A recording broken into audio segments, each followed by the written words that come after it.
Shannon, on a scale of 1 to 10, how ridiculous is this? That's a 10 times 10, which is 100 times 10. Skip, this is ridiculous.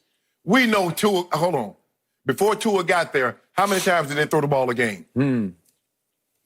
The system that you see at Alabama, Tua created. They will run the football, play defense. Now all of a sudden they throw the football and they don't play defense nearly as well. Skip, come on, Skip. We got to stop this now. Tua is as good a prospect coming out. His ability to throw the ball, his anticipatory skills, his accuracy is second to none. Great touch, great leadership. And to say, oh, it's because of, no. They've had great athletes before, but they didn't throw the ball like this with Julio. They didn't throw the ball like this with Amari Cooper, with a Calvin Ridley. They've had top-flight receivers. Tua created the system. They implemented a system that says we got a guy that instead of running the ball 35, 40 times a game, we need to throw it 25, 35 times a game. And that's what he allowed them to do. There is no general manager in the NFL that would take Jarrett Stidham over Tua, even with Tua's history, injury history. No offensive coordinator, no general manager, no head coach is taking Stidham over Tua. Chris Sims is saying they will after they see Stidham play for a year. That's his premise. Okay. He's saying people are underestimating just how great Jarrett Stidham might be. And he's even saying he might be underestimating just how great Jarrett Stidham might be. He was on the Mahomes bandwagon before it was fashionable for you to start driving that. No, I've been on my homeboy. Have you? Not until he started playing pro football did you get on that bandwagon. I saw him against Denver in that last game of the season. Yeah. I just knew we were going to win. Okay, so back to Chris Sims. I completely agree with half of his premise. I am not sold on Jarrett Stidham, but I completely agree because I've been telling you this for a year. Tua is a creation of Alabama. I told you that. So creation of Alabama. I'm going to get to Joe Burrow in just a moment. Okay. So let's look at to whom he was throwing here. So first of all, he got protected by Jedrick Wills, who went to Cleveland with the 10th overall pick to be Baker Mayfield's new left tackle, correct? Henry Ruggs went 12th to the Raiders because he's the fastest receiver in the draft, correct? Yes. Jerry Jeudy, your favorite receiver in the draft, went 15th to your Denver Broncos. Yep. Man, it's a lot of firepower. Guess what, ladies and gentlemen? Todd McShay's big board for next year, 2021 draft. Jalen Waddle, still at Alabama, somebody that Tua benefited throwing to, is ranked 10th overall on the big board by Todd McShay. 15th overall is Devontae Smith, the other receiver. Yep. So again, this is validating what I've been telling you all along. Tua was throwing to 4 first-round pick receivers. I'm pretty sure that's never happened in the history of college football. Yeah. The history. Help me out. Maybe Clemson was close a couple of times. Probably so. But I don't think they had 4 at one time. First round. These are pretty high first-round picks. Again, Ruggs 12th, Jeudy 15th, Jalen Waddle 10th, Devontae Smith 15th. That's 4 in the top 15. Yeah. That's absurd. What Clemson had, who they had? D-Hop. Yep. They had Sammy Watkins. They had the Williams kid. They that's did. In San Diego. Yep. So, okay. And Martavius Bryant went in the second round to Pittsburgh. He did. Close. Yeah. But not this. 4 in the top 15, plus Jedrick Wills, plus that Jonah Williams went the year before as a tackle. Leatherwood's going to be probably top. He looks like he is. Josh Jacobs obviously was the 24th overall to the Raiders and had a big year. The running back should be high. Well, guess who? Najee Harris, who I love because he can catch it even better than he can just carry it. He's ranked on Todd McShay's big board next year 27. So he's going to be, according to this, a late first-round pick. So that's another weapon that Tua, when in doubt, could dump it to. Okay, now back to what I tried to tell you all year long. I didn't second-guess this. I first guessed it. This is Chris Sims again. The difference between Tua and Joe Burrow is when I evaluated them, Joe Burrow makes way more high-level NFL-type throws. People not open, protection not good, he still makes a play. You have a hard time finding that on any of Tua's tapes. I told you that from the start of the year. I'm not seeing that. So what about them? What about them picks?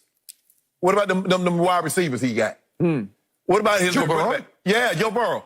Did he have some in the first round? But he didn't have this. No. Hold on. He had a Biletnikoff winner. Yeah. Did he have any of those guys? Did any of his receivers go in the first round? Would any of those receivers that remain there, would they go in the first round? Yeah, Jamar Chase will. Yeah. Mm-hmm. What about Edwards-Helaire? Where'd he do? Where'd he go? Mm-hmm. Oh, so in other words, see, now one guy has first round picks, and now all of a sudden it was Joe Burrow. Mm. So what was Joe Burrow the year before? Okay, so I'll tell you where Joe Burrow was at the end of this college football season. He played 3 straight games. He played Georgia in the SEC championship game. He played Oklahoma in the semifinal. And he played Clemson in the final. Grand total, he hit 70% of his passes. He averaged 435 yards a game. He scored 18 total touchdowns. He had 16 passing touchdowns to 0 interceptions. Yes. And his QBR for those 3 games combined was 98 on scale 0 to 100. I'm not sure we've ever seen 3 championship-type games played by a quarterback at this level. And my guy had a higher QBR than your guy for a career and a season. During the regular season. And for a season and a career. So this is what I saw from Tua. I saw the 2018 SEC championship game against Georgia, and he was horrendous in that game. He was 10 of 25 for 164 yards. He threw 1 touchdown pass, but 2 picks, 29 QBR. 29. Was he hurt?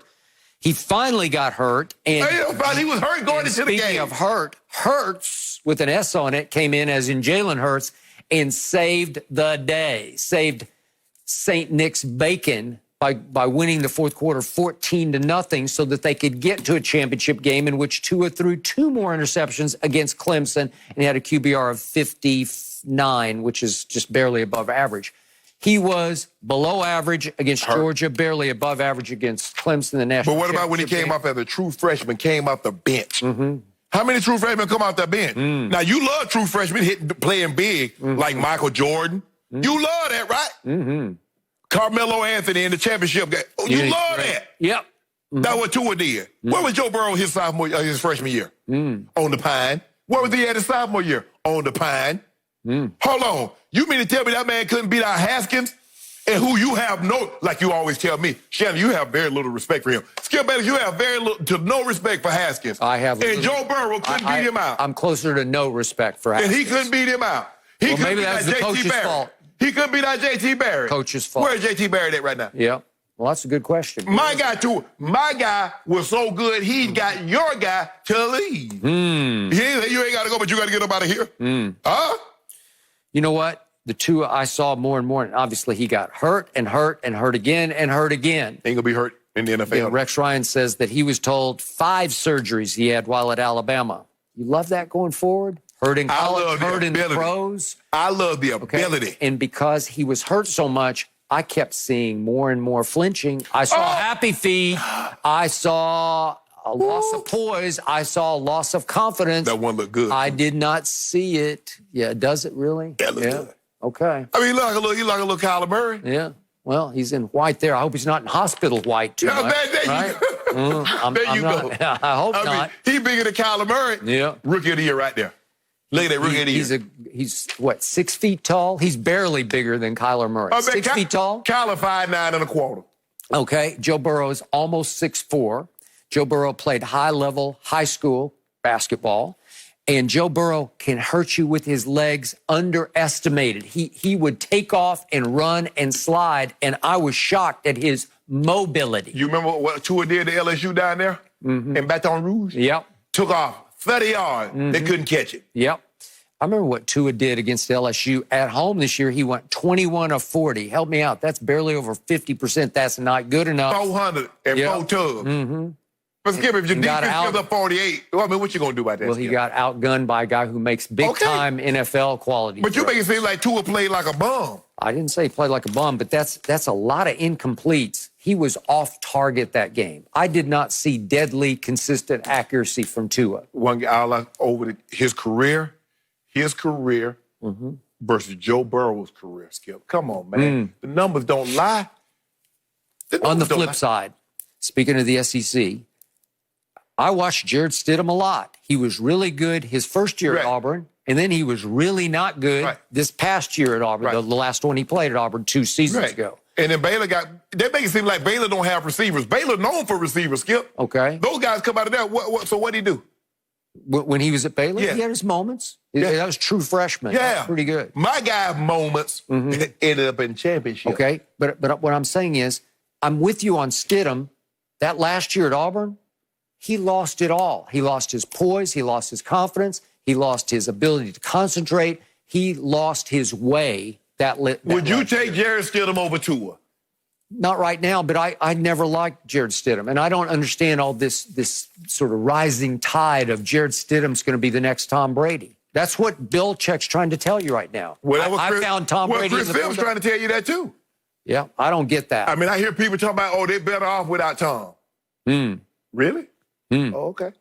I mean, I don't think it would. I've been trying to say that too, though, but I just told you what was going to happen. Skip. But that was from my friend Christian Fourier, who said they're better off without Tom because Tom had just said, I'm not going to do it the way you want to now do it.